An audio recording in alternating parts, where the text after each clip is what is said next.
Halloween is soon upon us, and it is time to go over the garden wall.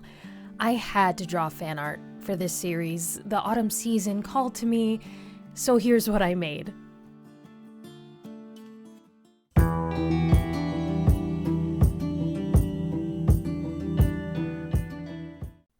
Welcome back to the Stardazed Trail, Star Hikers. I'm Sabrina. I draw things and make music, and today I'll be sharing how I created this over the garden wall illustration. Down in the comments, let me know what's your favorite episode. Mine is definitely Hard Times at the Huskin Bee, which features the village of Pottsfield, so I had to make sure the pumpkins make an appearance. So at the very beginning, I was very unsure about the composition. I didn't know where anything was going to go. I did know that I wanted the boys front and center and the beast looming over them, but I was very unsure about poses. I was unsure about how to draw the beast. So you're kind of seeing me work through different poses and ideas. I had him holding the lantern at one point. So I was a little apprehensive on how I was going to get that done. I decided on a full front perspective of the beast, and then I went to Greg and Wirt to see how they would fit in with that composition. So then I start going in, doing a little bit tighter pencils on the beast. These hands I ended up not being happy with, so I'm gonna be changing those later, but I knew I wanted to show his like gnarled tree branch like hands. And then with Wirt, I wanted to make sure that his pose was apprehensive, it was anxious, hunched over, and defensive, contrasting with Greg, who's just happy to be here, honestly. He's got a smile on his face, he's pointing at things he thinks are cool. I love the dichotomy of the two brothers' attitude towards the unknown and this scary forest. And of course, I had to give Wirt the lantern. So it's typical of me to get the poses down in basic blocked out shapes and then add the clothing on top. I was a little bit more impatient with Wirt's hat and Greg's hat. I just went in and started drawing them. But it's a little bit different with their clothes. I have to make sure that their clothes work on the frames that I've built for them. And drawing Greg's frog of many names and Beatrice was a little bit tricky for me because I don't normally draw animals too often. But I was trying to make sure that they fit somewhere in my style of a semi-realistic style. But I knew I had to get these pumpkins right. I love the design of the Pottsfield pumpkins. It's so cool how they're both creepy and cute at the same time. So I wanted to make sure I got those down because it's, like I said earlier, the Pottsfield episode is my favorite. And as you can see, I've already jumped into the inking stage of the drawing. If you've been here before, you know that the inking stage is my favorite part of the process. So I don't really tighten my pencils too much when I'm drawing digitally, because I know the inking stage is a lot more forgiving than traditional inks. So a lot of the shadows and the folds in the clothing and certain shapes I figure out in the inking stage. I don't know, there's something really satisfying about laying down the lines and light sources in inks for me. I love that process. So I tend to jump in real quick. However, I don't rush it. I do try to make sure that my composition is on point before I start inking. Sometimes it takes longer than others to figure out a good composition. I know I can't start inking until I have that down. It's really important.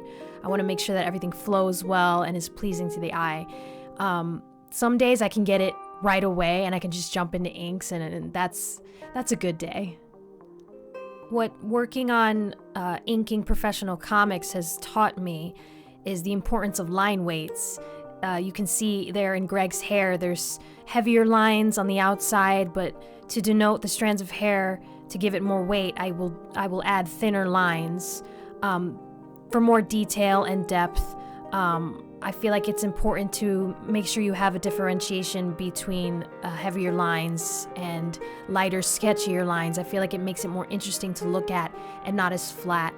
You can definitely see the anime influence that I have, but also if you look at the masters of pen and ink, traditional pen and inks, you got like Henry Justice Ford and Virgil Finlay. There's such so many different ways that they use the ink, whether it's stippling or just like hatching. All these things I will take into account when working on the piece. I do a little bit of sketchy inks there on Beatrice's feathers, making sure that I do also have those heavy shadows in addition to that. I love kind of marrying different types of line weights. And now I'm slowly building up those shadows on Greg's clothing, on the hair as well. I do want to make sure that it's not too subtle. I do want it to be striking, so I'll slowly build it up, and my thinking is, I think it needs a little bit more here.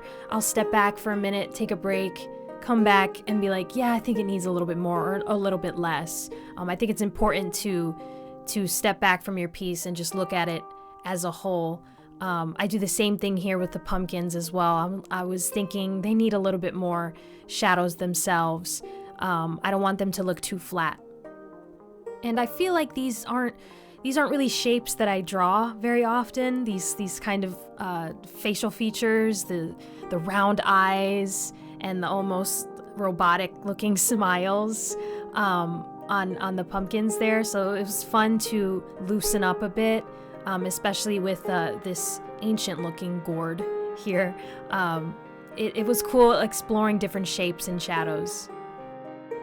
And this tree right here gave me so much grief. I guess I was having an off day, because I'm usually good with trees, but I think I was just overthinking it, and so I just went in and laid down some heavier inks and then kind of broke down the details from there and slowly carved out the light source. I also wanted to add the vines going around the tree. If you've seen the show, you know the significance of these vines, so I wanted to include that important point of symbolism. To make sure that the tree isn't just floating behind Greg and Wirt, I wanted to make sure I added some blades of grass that provide a nice gradient between the harsh shadow of the tree and the white background. So it seems like it's really set in space and not just floating behind them. So a split-second idea I had was to make the tree slowly become the beast's silhouette as you go up, which I really liked the idea, so I just went with it. And you see I changed those hands because I was not liking the sketch, so I just went in and freehanded his branch-like fingers, and I love how it came out. Procreate has a drawing tool or a brush called Oberon, and that's what I used for the misty background. I love that brush because of the different shades you get depending on your pressure sensitivity, so I'm able to fine-tune the mists a bit with that. I also love adding line shaders that I got from a True Grit Texture Supply brush pack, along with all my speckle brushes for that vintage look. I'm also sharpening up the leaves a bit so they match the ones featured in the show. Another late stage decision was to color in their clothes and their hats and their hair to make them stand out. I feel like they were kind of getting lost a little bit. So I set the layer to multiply and just use different values of gray to separate them from the background elements and bring them forward. And there you have it, my contribution to the autumn season, to Halloween, my Over the Garden Wall fan art. I hope you guys enjoyed seeing the process, and I hope it inspired some of your own work. I am working in Procreate on iPad, so let me know if you have any Procreate questions down below. So until next time, Star Hikers, thank you so much for star hiking with me. Peace and Stardust to you.